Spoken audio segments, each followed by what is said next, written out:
Aloha mai kako, everyone. Welcome to tonight's episode of the Moana Nui podcast. My name is Moana, and I'll be your host tonight. Our topic today is our Indigenous Legal Insight segment, and tonight we're going to be talking about nonprofit law.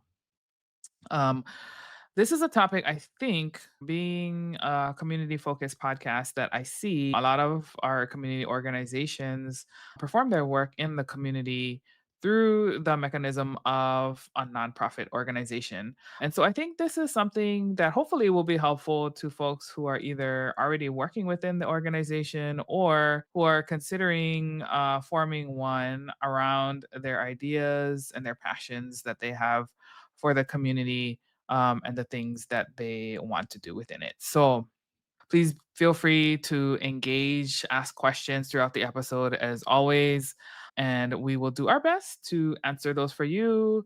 And then if you have a question that maybe is too sensitive and you do not want to ask it on camera, but you still want to get more information, you can email that question to moananuipodcast@gmail.com, and we will have Kumu Manu reach out to you and try to her best to answer those questions.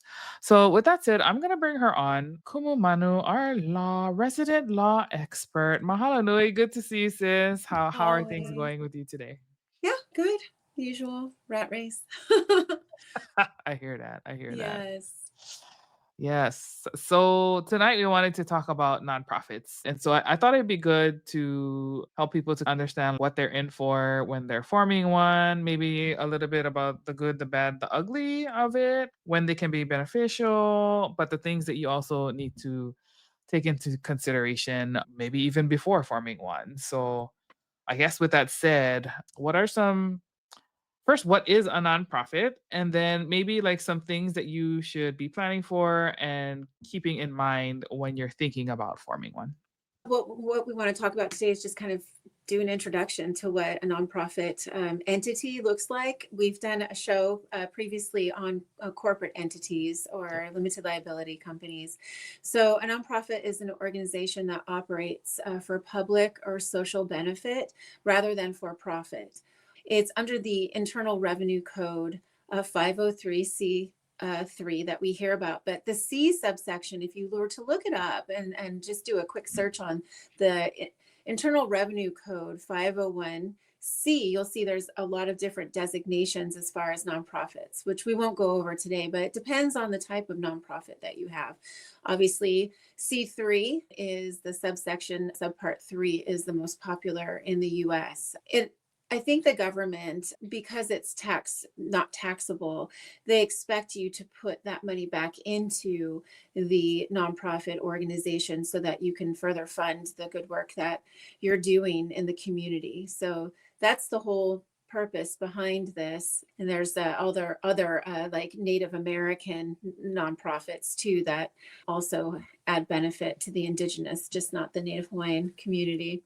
So examples that say sectors that you'll find nonprofits, and I have a list because it's really long: education, research, health, wellness, environment, conservation, the arts, culture, advocacy and civil rights, animal welfare, faith-based organizations. All churches are nonprofits. Mhm. International development, sports and recreation, science, technology, and of course, social services. So we see this a lot with helping our community in the instances of, like, say, like women that are battered and need assistance, those that are less economically, in, I don't know, I guess, set up to where they're looking for education and trying to get into the workplace, especially if they're possibly even minors, those that have been emancipated. So there's, if you look throughout our world, we'll find a nonprofit that operates in one of these sectors that maybe even has a specialty.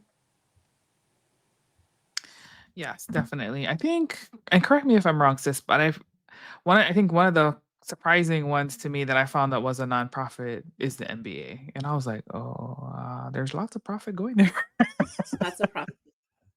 Well, I guess if you fulfill the criteria, anyone can really operate as a nonprofit. Yeah. Yes. Yeah, so with that said, like what are some of the criteria, I guess? And then yeah, let's just start with that. Okay, well, I think if you're thinking about forming a nonprofit, I mean, there's obviously good reason to. You're not taxed, but there's also a caveat to that, which we'll talk about in a little bit. But it's the mission statement, like why? Mhm. Mission and vision. Why do you want to possibly become a nonprofit? Whether it's for profit or nonprofit, you need to ask yourselves these questions anyway, and to get a good, clear picture of what you want to offer the world. And so it's defining a mission and vision of the nonprofit is the foundational step, and its formation, and it sets the tone for its goals, activities, and overall impact. So the mission should be clear, actionable, and very brief, about 1 to 2 sentences. So I wrote down an example here would be the American Red Cross. We all know that that's a nonprofit, and their mission statement is to quote, prevent and alleviate human suffering in the face of emergencies by mobilizing the power of volunteers and the generosity of donors, end quote. So you can see that's a lot, but they really, in just that one sentence, encapsulate all that they stand for. And so that's the mission. That's what they, and I think as you operate as a nonprofit, it's always good annually to go back to that when you're making your annual plan to say, are we still operating in this mission, or has it changed? Has the environment and the temperature changed in our society where we need to maybe amend that slightly? So next would be the purpose of the organization. The key is to focus on the present and adjust as needed. What the organization does, who it serves, and how it makes an impact. So very important. What does it do? Who does it serve? And what's the impact of that service? So using the Red Cross again as an example, its purpose is to protect life and health and to ensure respect for the human being. So again, checking on that annually, if not quarterly. Are these events that we're planning, is this spend, are these volunteers, is this affiliation in line with protecting life and health and ensuring respect for all human beings? So pretty beautiful statement. They've been around for a while, so they've been able to craft it and hone it and really make it theirs. So third would be a vision statement. And as an example, again, to be always there in times of need. So this is what they do for us in our world. And so outlining the ideal future of your organization, what you seek to create with this organization, aspirational and forward looking always, but also having your eyes on the long-term project, and also succession plans. We'll talk a little bit about, like, I have a fear of a nonprofit for a reason of the board calling the shots and not necessarily the founder. Mm. And when the board is calling the shots, it can actually change in purpose, mission, its focus, as well as remove the founder if they find that the founder will not evolve, or it could be just cattiness, right? The board takes over and can remove the founder. So just remember that. We can talk a little bit more about that later, but so as an example, a health nonprofit, the mission would be to provide free mental health resources and counseling to underserved populations. The matching vision statement of that would be a society where mental health care is accessible to all. And so you can see how they go hand in hand. Steps to define the mission is to identify the core purpose, like we talked about. Why does this nonprofit exist? Is it adding anything? And so the Red Cross's purpose is to quote, to help prevent and alleviate human suffering and to protect life and health, end quote. So you can see, again, it's very focused on, and it's very broadly written so that they can operate. They're not necessarily handcuffing themselves. So to give yourself a little bit of room when you are, in fact, putting your mission statement together. A good way to do this is to focus on a problem. What is a problem in our community right now? And where is it not being served?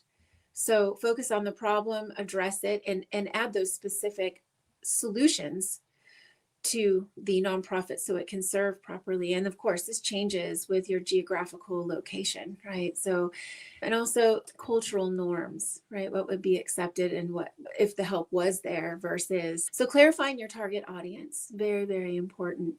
And being very specific about this. You can always add more audiences and categories later, but I wouldn't go too much into it initially when you first formed, so that you can actually hit some targets and feel like you're doing good things. And then those things can actually lead you to helping others in the same realm or sector, but in a different way. And it can help fund those things as well. So always good to get some funding in, which we'll talk about in a little bit, so that you can expand as needed. So defining who the nonprofits work will benefit: children, seniors, underserved communities, animals, the environment, and I'll add women there, given all that's going on in our climate right now in the US. So decision making also is important. Obviously, you don't just want to say yes to everything, or affiliations that come in that may not align with your current purpose. So always back to your core purpose, your values, mission statement, and making sure that you're not aligning with someone that has a questionable background, reputation, and maybe not verified integrity, because that can bring any nonprofit down, or whether they're established and have been around for a long time or they're new. But when you're new, it's very, very important to know who you're doing business with and not to be taken for that. So also attracting stake, and this means donors, volunteers, partners, affiliates. And this is very important to make it broad enough, but also very succinct, to where if someone on the outside is looking to get involved, whether it's time or funding, that they would be inclined to help. Like, that's an organization I really want to be a part of. And what do they need? How can I volunteer? How will my money be used? What is the greatest need? So making sure that your social media and your website is up to date, so that you have your most needed items, whether they're products or services, on the website, so that someone can get on and say, you know what, and also having a button there, I want to, or I want to donate, so that they don't have to search your website for that as well. And of course, monthly in the meetings, whoever needs to be there, that you can decide that, making sure that these benchmarks of success are being met, and that you're still aligning with your purpose, making sure that there's no waste in operations, and that everyone is it's interesting, doing their job, I should say. For some reason, I think that there are individuals out there that think that working for a corporation versus a nonprofit is a lot easier, right? To work for the nonprofit, you don't have to do much. You're not on the clock, and actually, it's exactly the same. That's not how it goes. And when you're working for someone, an organization that is benefiting the community as a whole, even more so, you should be diligent with showing up to work, whether you're a part-time, full-time staff member receiving funds that are donated or raised through the organization, or if you're a volunteer. If you're going to come and you're going to work, or you're going to volunteer, show up and give it your best. Don't think because it's not Google or Facebook or some of these tech companies, or a larger medical provider, that the work that you do isn't important. It's extremely important. It's actually probably more important, in my opinion, but that's just my opinion. Do you have any questions or comments on that, sis, so far? I mean, yeah, I definitely think that the work that nonprofits do is extremely important. My personal view, like, I don't, they're probably not compensated enough because, well, I'm sure we're going to get into the funding piece, but yeah, a lot of the work is very important. What One thing that I did pick up on, like, originally of what you said, was that one of the I don't know if you call it a downside or just a consideration, Yeah. is that when you're forming the nonprofit, that the board of directors can remove the founder. Like, they can influence the direction of who founded it in the beginning. And I think that's one of, not just that in and of itself, but just the whole, like selecting a board of directors. How do you choose them? What should you be looking for? And then, like you said, pettiness, right? Like, when there's Where there's disagreement. humans, there's pettiness. Exactly, and I think that's, like, with anything, like we said, like doing a nonprofit or even a business, like either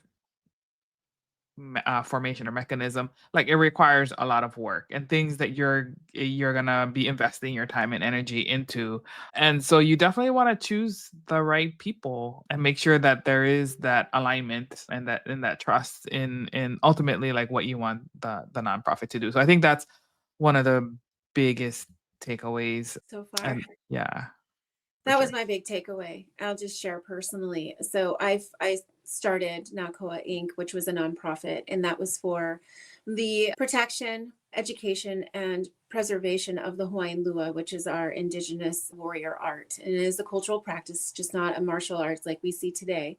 But with that, if I was to select a board and could be elders of different lineages, we don't really need much, maybe a technology person, maybe a finance person, but definitely it would be more specialized, extremely specialized in the art and the cultural practice. So let's say hypothetically that we vote in maybe 3 or 4 that I recommended, and 2 of those happen to be my students, and 1 is an elder of a different lineage that maybe when the nonprofit starts to do really great is not so happy that one lineage is doing better than the other. Or hypothetical, I'm not saying this would ever happen because I did dissolve my nonprofit for this specific reason. But let's say those 2 students that have specialty in maybe medicine, because that's definitely a study of the warriors, and another maybe of technology, and something happens. Their COA journey doesn't go very well. They decide to leave NACOA, but they decide to stay on the board. And so we've got this conflict now. How do I put in the bylaws so specifically to anticipate what might be the issue, which one of them it might be, to then provide me for the guidebook of how to remove them and have the board vote? It's not just up to me anymore. Versus if I form NACOA Inc. and it is a for-profit corporation, then I am in full control of the way it's going, how fast it's going, how slow it's going. If I need to maybe remove the silo of plant medicine from the study for this time period and then bring it back, I want to have say about everything because I'm the one that's the bearer of the cultural knowledge, and it's very important. So while the nonprofit can receive funding for such things as preserving our cultural arts and our language and everything that we're trying so desperately to bring back with more fervor, to enrich our own people's lives, and to erase some of the generational trauma, we won't have access to those federal funds as a for-profit. As a nonprofit, you will. But like I said, there's a lot of uncertainty there as far as control. For-profit, you will have to make for-profit. Everything will have to be fundraising. You will have to pay taxes. There's a lot more, less financial, but more financial. I don't know how to explain it. You will be responsible for the fiscal, how do I say, liquidity. Okay. So you'll have to just continue to partner with those that are willing to donate that won't receive a tax benefit, a write-off. However, on the nonprofit side, it's not like you just get a grant and it's free money, you just throw it in the bank and spend it however you want. You have to account for every penny. You have to document with videos, agendas, attendance sheets, and photographs of how that money was spent.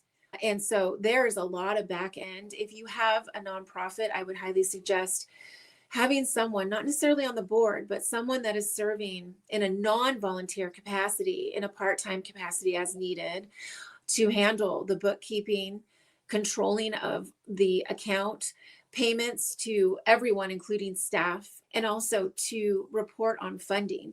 And there's audits that take place federally, and that individual will have to prepare the report, the audit, and submit it in proper time.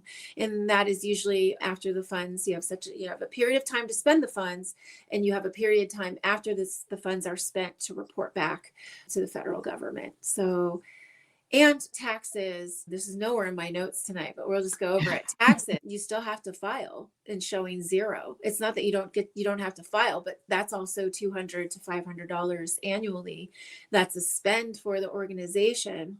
So of course a write-off, but nonetheless it's a spend. It's a write-off for both corporations, profit and nonprofit. So that's something else to think about too, is hiring someone that you trust, that maybe there's another second pair of eyes on this staff member that can handle the grueling part of reporting back of how you spent that specific grant.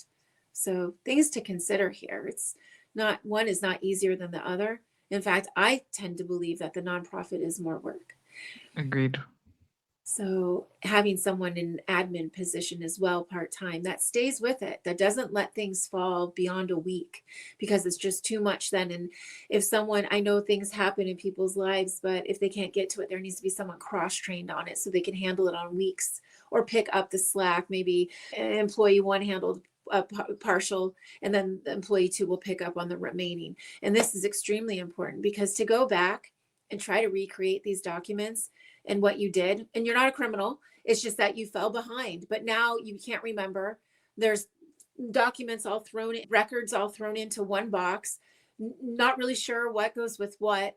Waiting too long is a problem, and you could lose your standing as a nonprofit if you're not diligently governing over it. Yeah, no, that's definitely a good point. I've heard that from many folks who have run the nonprofit.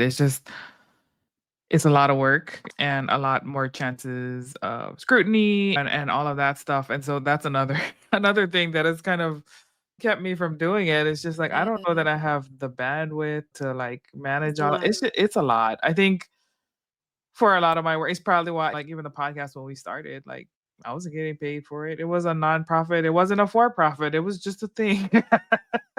He was not making any profit. Yeah. I hear you. Yeah, so there's benefits like more money, more problems, right? So yeah.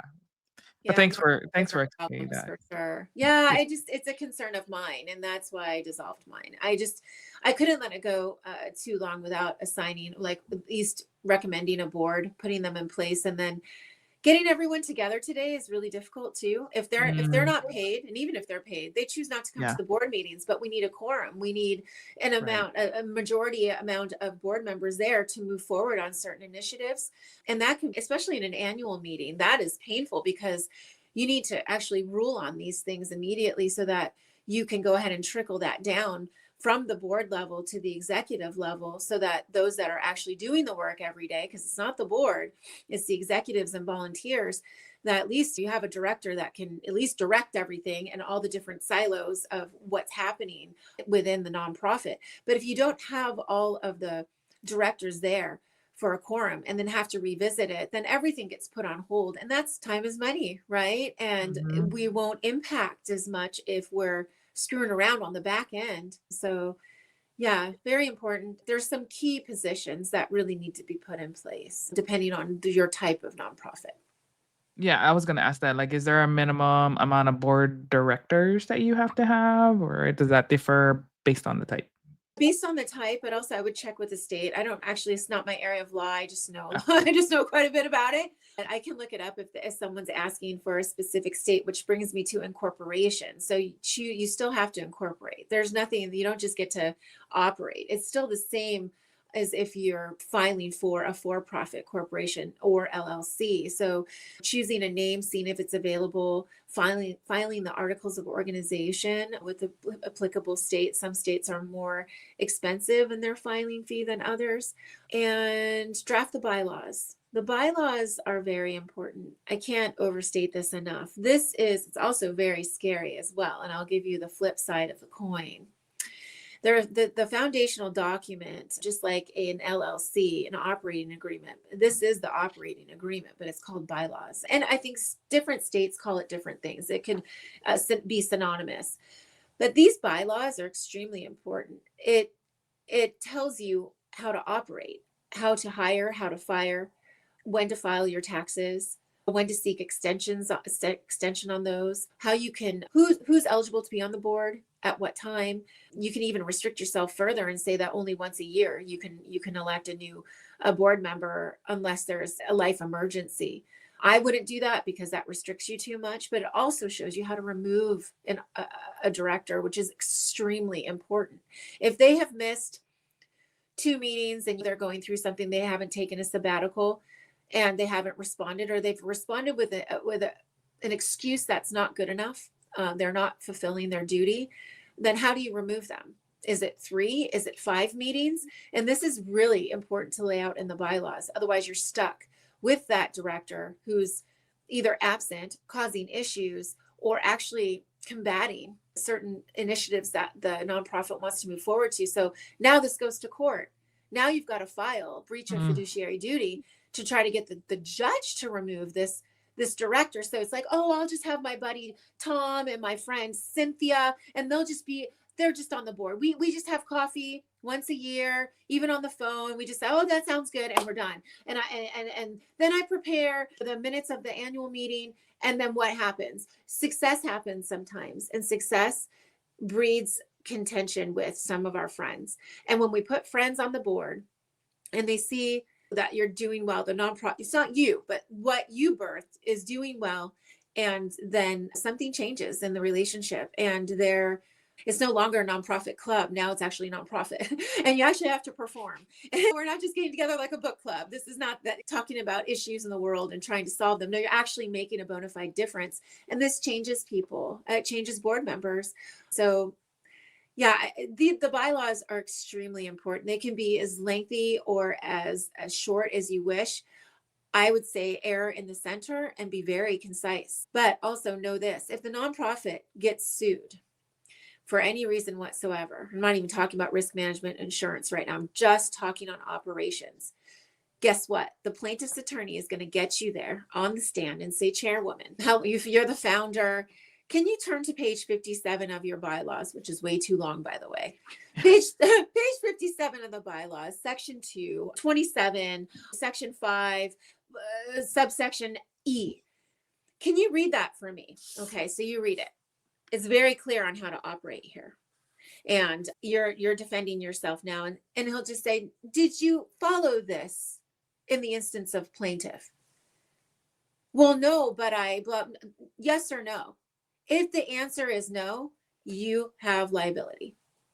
So very, very important, these bylaws. It's not just like go to LegalZoom and draft them. You really need to look at each provision and make sure that they apply to your nonprofit. So that's my spiel on bylaws. I can't emphasize enough how important they are. What's wrong with you, sis? I'm like, oh my God, all I hear is headaches. Everything's a headache these days. It's crazy. I know. I'm like, can I just be human? Can I just be a person? And if you don't file the bylaws, then you're in jeopardy of losing your nonprofit status too. Yeah. So if there's updates, we need to update those and keep them in the corporate records book. And iterations. There's always somewhat of a parliamentarian on staff, whether they're volunteer or actually getting paid.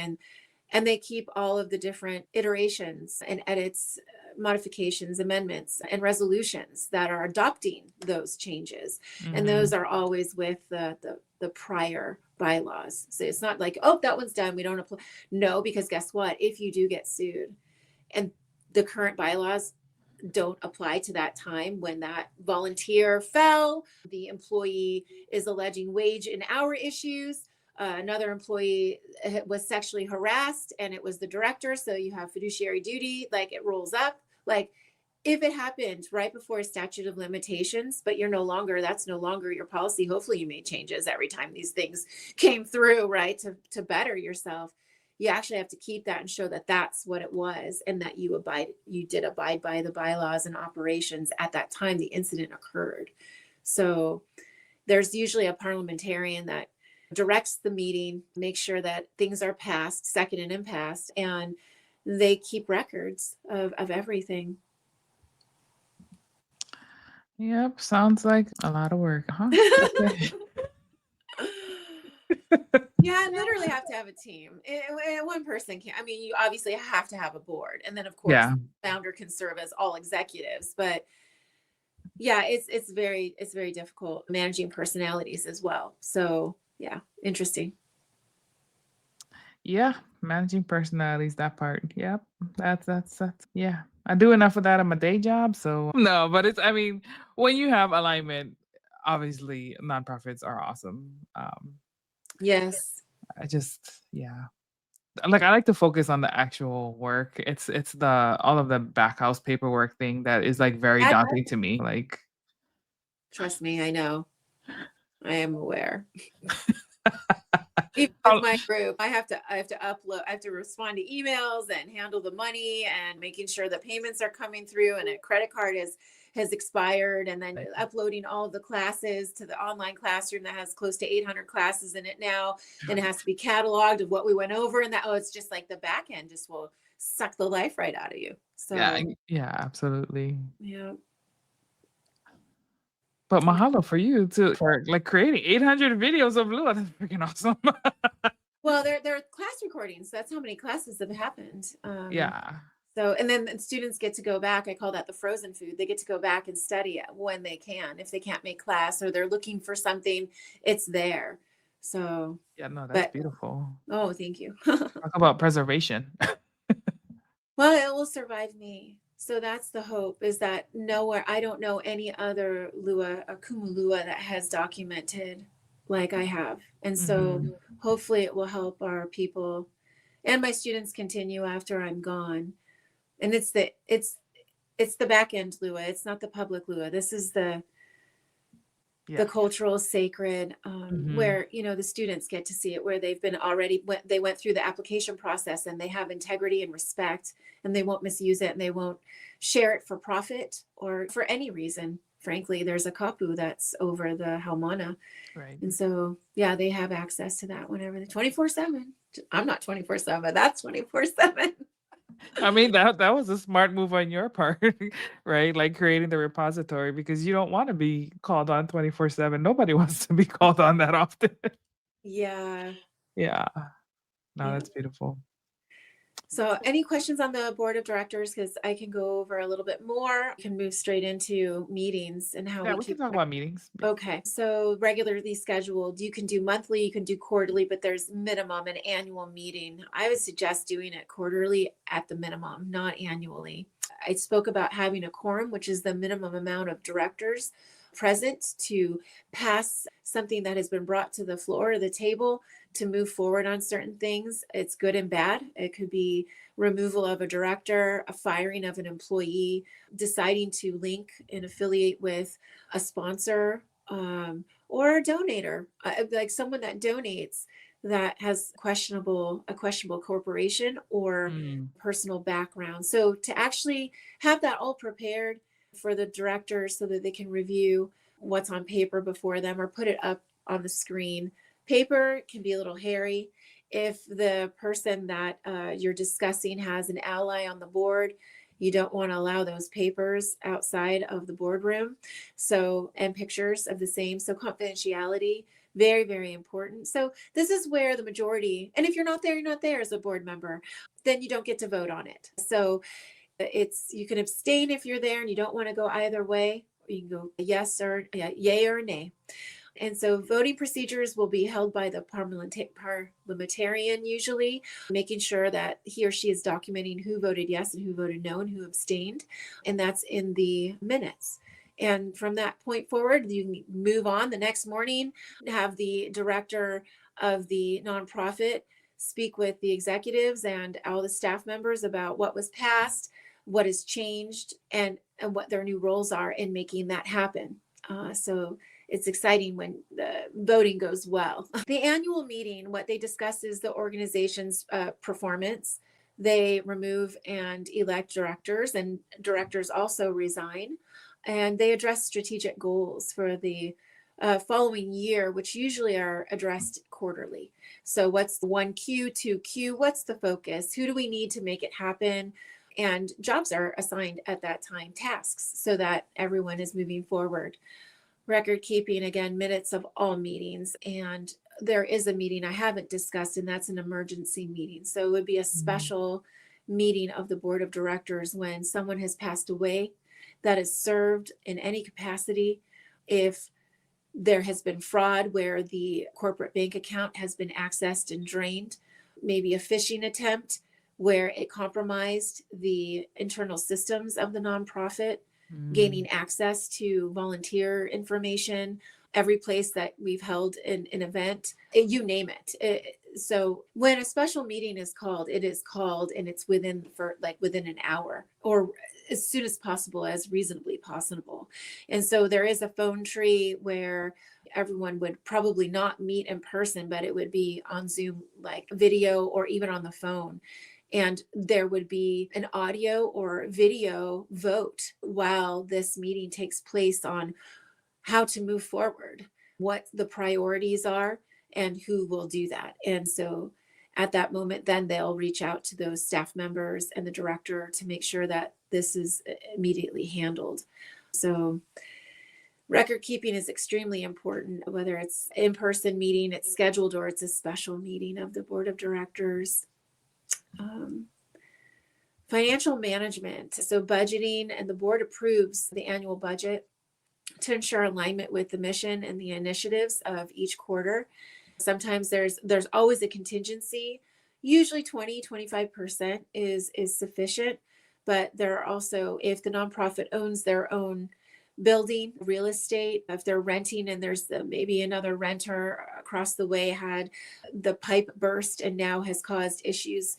So there are some things that the nonprofit will have to pay for initially as a renter and get reimbursed through insurance, or maybe possibly even the landlord. That can take years. And also, if you own it, then that's all on you.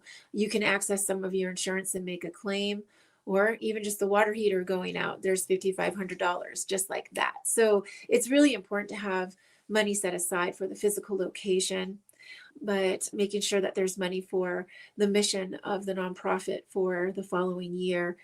And that really gives a good idea of how much fundraising and what grants are needed, the amount of grants, and who will handle that. So financial oversight is the treasurer, someone that's been elected to the board and serves as a treasurer. And there is also usually a finance committee that goes along with that oversees the treasurer's work to make sure there isn't a penny missing, because you know what that looks like on a financial statement after a period of time.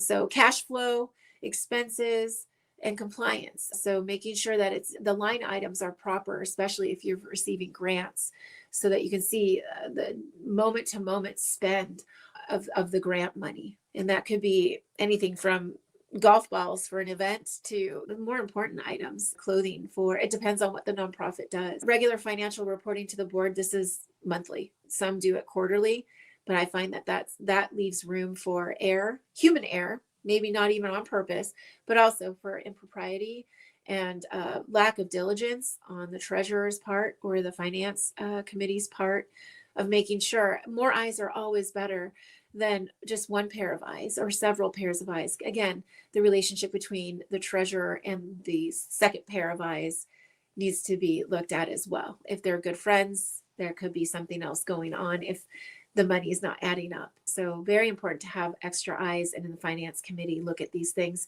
and to make sure it's correct before it goes before the board. The last thing that you want is distrust and doubt in your treasurer's ability to do his or her job. Then it reflects poorly on the chairman, the chairwoman, and the board as a whole. And the board is ultimately tasked with financial responsibility. They are responsible for looking at each line item and making sure that it's being spent properly and legally. So I would suggest monthly. That's what I would suggest. And then annual audits and financial reviews, especially for when you grow into a very large nonprofit, extremely important. This should be handled outside of the house, meaning third-party vendors should be hired. This is also an expense and a line item that you definitely need to account for. Try to get a flat fee when you negotiate this, because if it is complicated and there are grants, if the record keeping isn't proper, you'll rack that fee up later with independent audits, financial and professionals. So you want to make sure that, that's gonna happen, whether you like it or not. Yeah, the audits, forensic even too, when things aren't taken care of, and then the recreation of all of that, making sure it's proper is very important. Documenting that, especially if your nonprofit status is in question by the IRS or by the state. Gotcha. Okay, conflicts of interest policy. So ensuring directors, officers, and staff do not use their position for personal gain. This also, the policy, the conflict of a COI, conflict of interest policy requires disclosure and recusal of decisions involving personal interests. So say the director needs someone immediately a wall has fallen, and her cousin is a general contractor and can get out there immediately, would drop everything for her. But the payment cannot come through the director if this is what happens after the CEO or executive director of the nonprofit says, do it now. We have kids coming in for a tour. We have the women that are here for counseling for rape, whatever it is. Get the wall fixed. We'll move it over to this location. Get it fixed by close of business. Just need to make sure that there's no conflicts of interest there. You can still hire, he or she can still hire their cousin, but it's got to be approved. It can't just be one person making that call and setting the amount and also rendering payment. So, and directing the treasurer to make the payment. So Right. these are obvious things for some of us, but others don't know about this, that would actually be a conflict of interest. Yeah.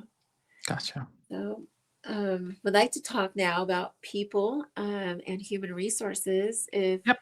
that's okay. Okay. So like I said, the board makes the decisions, they set the tone, and it's the majority that will set what the nonprofit will seek to go after the future year. But then it trickles down. Those orders are trickled down with some autonomy to how to make this happen. And that goes to the executives. And I'm seeing more and more CEO titles in nonprofits when before it used to be executive director. Both the ED or the CEO, they're synonymous. It just depends on how you wish to title that main executive. Yeah, I wondered about that because I'd seen both, and I was like, what's the Yeah. difference? Yeah. Yeah. And so the executive director or the CEO is tasked with hiring all staff and approving all vendors and all volunteers. And so this is a really important. This person has all the qualities of very conscientious, integrous, respectful individual, especially to the needs of the nonprofit. So if it's for construction classes for kids so they can get off the video games, you don't necessarily need to have certain emotional qualities, emotional intelligence to have that nonprofit versus dealing with women that maybe have recently been rescued from sex trafficking. So, different needs on the CEO and executive director, but they're the ones that decide who they hire, how they're managed, and they're in charge of implementing all of the policies that govern that. Staff and volunteers, the CEO will lay out clear job descriptions, the training for those volunteers and staff members, and performance evaluations. But they also ensure on onboarding that they, based on the nonprofit, like if it's for minors, you actually have to do a live scan. There's no way around it. If there are minors, you want to make sure that they don't have previous convictions or have been sued criminally for and got off for an allegation. So this is also something that has to do with staff members and people in general, whether they're paid or unpaid. And also reviewing, having the final say of, well, not just performance reviews, but how they're terminated as well, how investigations are handled, how conflict is handled. And harassment's a really big thing, especially like in Hawaii and California. Even if, say, I said something to you and you thought, oh, sis, you're crazy, ha ha ha ha ha, but someone else heard it and they were uncomfortable, they can actually file a complaint against me for saying it. They were in the environment and it made them feel uncomfortable. And so those sort of things have to be investigated immediately.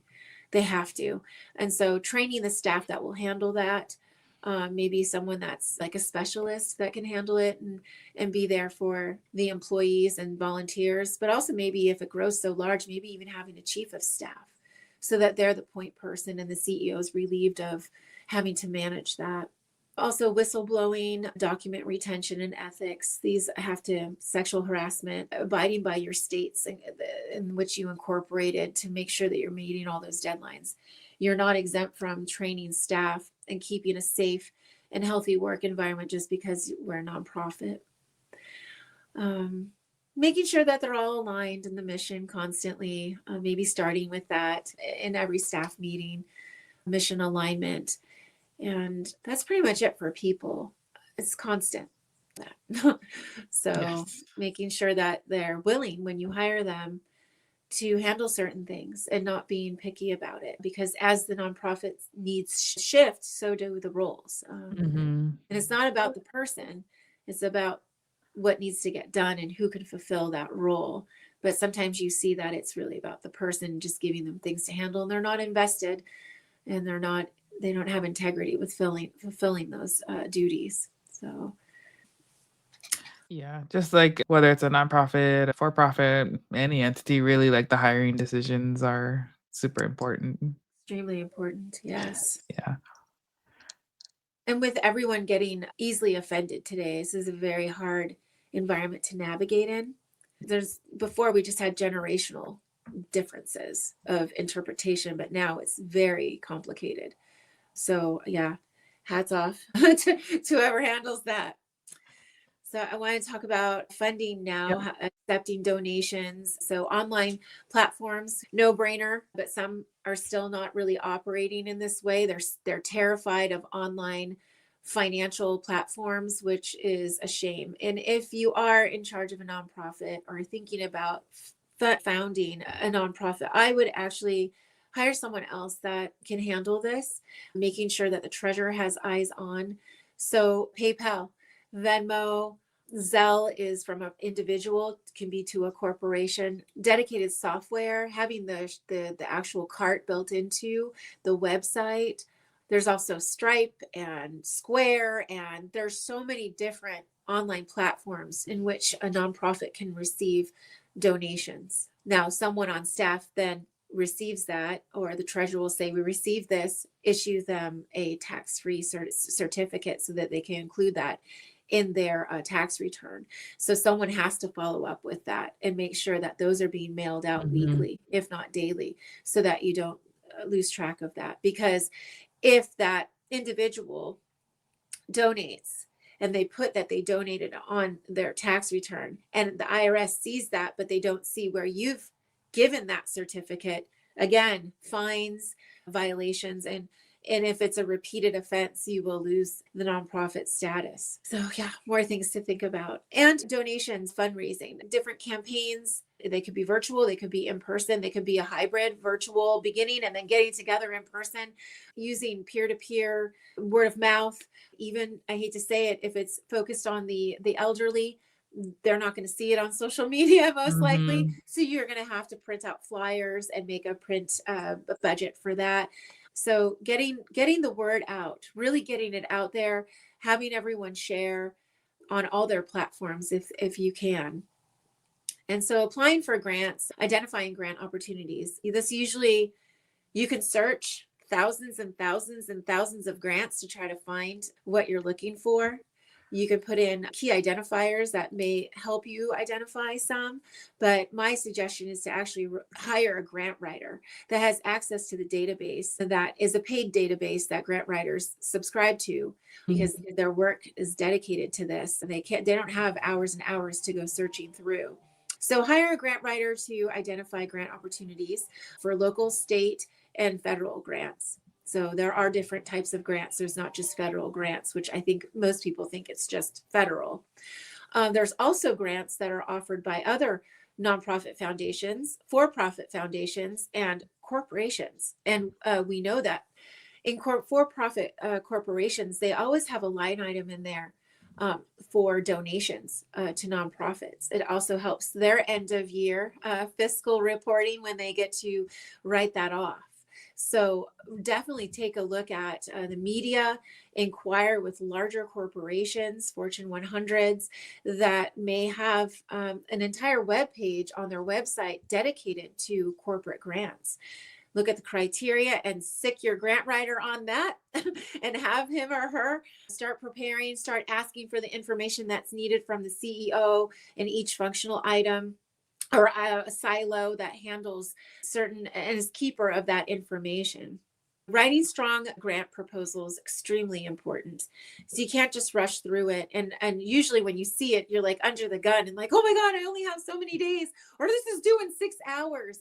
Call in reinforcements to help there when you're at the nonprofit, and ask for individuals to handle certain portions of it, and maybe even ask your grant writer with a rush fee to drop everything, and he or she can handle it immediately and submit it within time.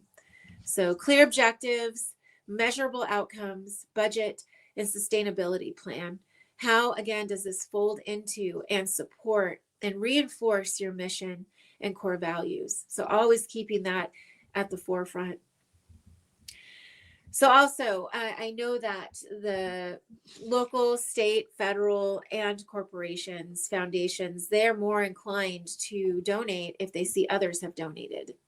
So having a diversified sources of income, possibly a subscription for regular information that the public doesn't normally get. Memberships. So maybe there's tiers of membership and what they receive. Sponsorship is another one. So maybe they get to come to the annual gala fundraiser. So pretty important. That's all tied into that fee of being a sponsor. So many different ways to diversify and bring income in just solely based on who the nonprofit is versus looking for outside money. That tends to be something you want to do as a supplement. First and foremost is, how can you raise funds, and how do you keep that bank account in the black and not in the red, and how do you ensure to keep 6 months of operating expenses in the bank account, because anything can happen. That's very, very important. So nonprofits can find grants through a variety of sources, including online databases, government agencies, foundations, and local organizations. And Moana, you could go ahead and put that up if you haven't already. There are platforms that specialize in connecting nonprofits with funding opportunities. And so what you'll see on your screen are 5 that are well-known, well-respected, and very instrumental in helping nonprofits identify funding opportunities. So that saves lots of hours, but you still have to do the work. You still have to get in there and look at the requirements, deadline, and all this supplemental information that needs to be attached to that grant. Yeah, so I'll name the sources for those who are listening and not watching. Foundation Directory Online, which is a comprehensive database of grant makers and their past funding history. Grant Station, which provides tools to find and write grant proposals for private and government funding. 3, grants.gov, which is the official US government's website for federal grant opportunities. 4, looks like Instrumental, no A at the end. It's Instrumental without the A. Curated grant listings tailored to your nonprofit's mission and location. And then 5, Candid offers insights into foundations and grant opportunities, including grant webinars. So those are some good ones. There's another one that of course, if I had prepared for this ahead of time, there's one where I'm on a newsletter and I'm on the free version. So they highlight a couple of different grant opportunities. And then if you subscribe to their service, then they have a more detailed listing. Okay. So yeah, there's again federal, state, local, and then private foundations. So check. Keep checking for all sorts of community focused initiatives and grants that are in your area of your nonprofit. Oh, I found it. It's called Grants for Creators. I found them on Substack. So I'll just put up their email on top. So if you guys want to check that out. Of course, this is specific to creators, which is what we do. So just another resource for folks to check out. That's wonderful. Good. You can always add more too, Moana, if you come up with some more. Yeah, definitely. Yeah.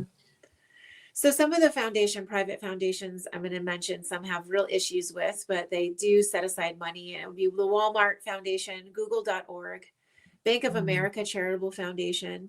I would check under the philanthropy department there, the division that offers grants. For community foundations, you can look at for instance, out here would be the Huntington Beach Community Foundation, the Silicon Valley Community Foundation, the Hawaii Community Foundation. So there's certain foundations out there that do have funds that can help.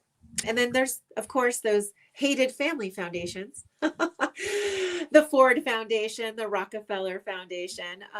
They do have some, they're so nice to set aside some money for us and to help the community. And then also thinking about professional associations and industry groups like the American Public Health Association, the American Heart Association, and there's some for the arts, like you just put one up. That was great for the environment, education. So it depends on what the grant is for, but they're out there in some of these professional associations. They take some of their membership dues and set it aside to help others in the community. And so they do sometimes donate to nonprofits. Yeah, I think that's good. So, philanthropy networks is another one. So, groups like Council on Foundations or Independent Sector, that's actual group, independent sector, they can connect you with other nonprofits that have excess funding. So funding that they Mhm. will not use, they don't want to report on it, they don't want to hold it. So they'll fund it to other nonprofits, which is really kind of a cool concept. So nonprofits helping nonprofits. And Interesting. then, of course, other funding would be online crowdfunding and grant contests. So, GoFundMe, Global Giving, and another one is Give Butter. Very interesting. Mm. They attract grassroots type of support, those that are very fanatical in certain causes, which is really wonderful. That's where you really want your money to come from. Those that really believe in what you're doing, not because there's a girl in a bikini on your website. All right. There's grant contests, PepsiCo, T-Mobile. They have one every year. I think maybe even Dana's company, Kimberly Clark, Yes. has well. So looking to some of these grant contests, and that's pretty much all I have as far as the basics, but we really went into detail in some of these areas. And so any comments, sis, or questions? I may not know the answer, but I can find out. No, no, yeah, I think it was super helpful. Hopefully, folks will get a lot of value in this because I think we did a good job of covering kind of like the legal aspects of it, but just some of the things to consider, like as someone who might be kind of toying with the idea or just wondering like, is it worth it? The more information you have to make your decision is always helpful, and to have it come from someone who has experience both as a former nonprofit and as a legal professional, I think is helpful. And um, it's like one of those things like when you're afraid of something, but when once it's like, okay, maybe it's not as scary. It's just It's you true. gotta do, you gotta do, and you gotta be consistent. Just check the boxes and you should be okay. Stay Yeah. consistent, stay conscious and thoughtful in everything you do. Like our culture, this is what we do, how we lived in the Kapu. And look for free resources for nonprofits. There's some out there that actually will help you manage. There's a QuickBooks has a free version for nonprofits, as well as Asana, which is more of the governance aspect. So these are really good resources, and there's more out there. I would read a lot of blogs too. I would read about the pitfalls, some of the articles that are recent articles that are out there. Even do it to the state specific to where you want to incorporate what's required annually of the nonprofit. Yeah. Thank Yeah. you for having me. Hmm. Oh, of course. We definitely appreciate you sharing your Ike and your expertise with everyone. And yeah, I mean, you definitely helped me too. I'm just like, okay, Well, just good. demystifying a little some of the things, and and of course being part of Papa Ololokahi, I'm learning a lot of things from them too. And I think that's actually another good tip. Like if you're thinking about forming a nonprofit, try to volunteer for one or work alongside one so that you can see some of the operations and the things that happen, and be able to help a good cause too, right? Like obviously both for both of us, our culture and the perpetuation of it is definitely near and dear to our hearts. So to be able to do that and also get compensated for it and put it right back into the community, um, is amazing, and I'm definitely grateful to be a part of that, even though, like we said, the back end stuff can be a headache. It's miserable, but you know what? I think it's the fulfillment that one gets from working in a nonprofit that Yes. they believe in is invaluable. Yeah, absolutely. Yeah. So That's what I lean on when I'm like, "Oh, I feel like the mana is being sucked out of me, but yes, we're doing it good is. work though. Let's focus Yes, on all yes. the good Okay. things that we." I don't know. I see some nonprofit. I saw one today, actually, the chief privacy officer making Mm, close to $300,000. girl. So there are nonprofits. Oh, it's a nonprofit and it's like $20,000 less a year. That's not necessarily always the case. It's Right. not. And the perks are amazing. So it's you get to really make a difference. And that fulfillment is something, there's something to be said about that. Absolutely. Yeah. Absolutely. Alrighty.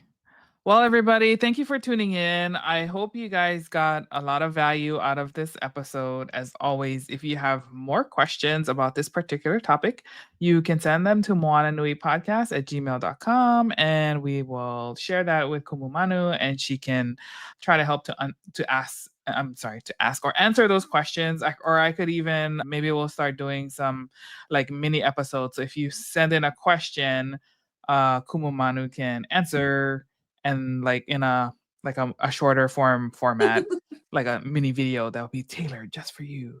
Of course, we can keep you anonymous, right? Like question from caller, right? And Totally. nobody needs to know, but we can answer your question. So yeah, maybe that could be like a fun way that we could evolve some of this content, like in the future. Have folks like, caller, dial in, what's your question? Like something, or a submission or something. I Yeah. don't know. I was just trying to think of ways that make it fun. Well, And it's kind of nice too because it's legal, so it comes in little like brownie-sized pieces, little exactly. bite-sized pieces instead of like, oh my god, like she talks so much. Oh, I Which so is like when most people, when they hear like, oh, we're gonna bring in the lawyer, most people are like, uh, they're suck. Here comes the fun suckers. well, well, they say it goes to legal to die. Yeah. Yes. All good ideas go to die. Yeah. Terrible. Oh, There well, are alrighty. Sure. stereotypes for a reason, sis. Yeah. Well, thank you for balancing out that stereotype Oh, and showing both sides of yourself. But yeah, with that said, thank you so much again for sharing your time and for being a part of the Moana Nui Ohana. It's always a pleasure to have you with us. We definitely are appreciative and grateful for your contributions to our podcast as well as to the community as a whole. So mahalo nui, sis.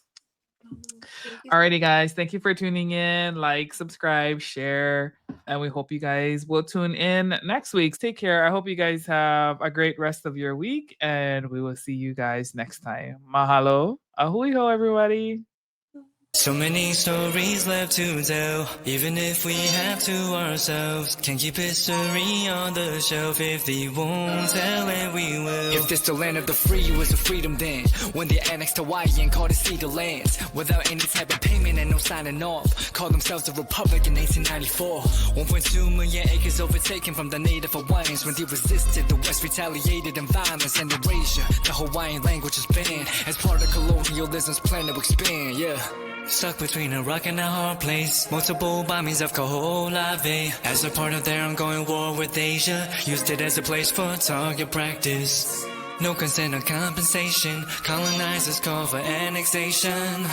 The work of all the locals. School will never let you know. So many stories left to tell, even if we have to ourselves. Can keep history on the shelf if we won't tell it, we will. Too many stories left to tell, even if we have to ourselves. Can keep history on the shelf if we won't tell it, we will. We will. So if you put Hawaii into perspective, well, Black and Asian history is interconnected. Considering the fight with the Pacific, then of course versus Asia, they was treated as a middleman for war, but didn't let the Western colorism run its course. Cause dark skin was a sign of dignity to core. The land was taken in the name of capitalism, when prior to it was an actual kingdom. Clap back at the system. Stuck between a rock and a hard place. Multiple bombings of Kaho'olawe. As a part of their ongoing war with Asia, used it as a place for target practice. No consent or compensation. Colonizers call for annexation. The work of all the locals. School will never let you know. So many stories left to tell, even if we have to ourselves. Can keep history on the shelf if we won't tell it, we will. Too many stories left to tell, even if we have to ourselves. Can keep history on the shelf if we won't tell it, we will. So many stories left to tell, even if we have to ourselves. Can keep history on the shelf if we won't tell it, we will. Too many stories left to tell, even if we have to ourselves. Can keep history on the shelf if we won't tell it, we will. We will.